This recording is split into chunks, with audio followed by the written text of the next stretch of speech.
Recipe है Mangalorean style chicken तवा fry. Weekend में ज़रूर ट्राई करना, आप इसके फ़ैन हो जाओगे। सबसे पहले चिकन को मैरिनेट करेंगे। लाल मिर्च पाउडर, धनिया पाउडर, जिंजर गार्लिक पेस्ट, हल्दी, दही, नमक और लेमन जूस डाल के अच्छी तरह मिक्स करो। फिर इसे 30 मिनट्स या ओवरनाइट के लिए रख दो ताकि फ्लेवर अंदर तक जाए।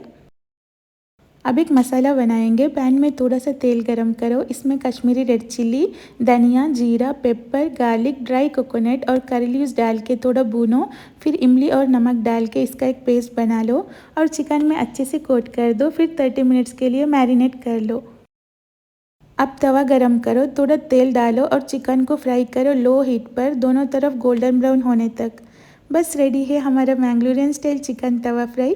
ये रेसिपी ट्राई ज़रूर करना और मुझे कमेंट्स में बताना कैसा बना था। Thank you for watching.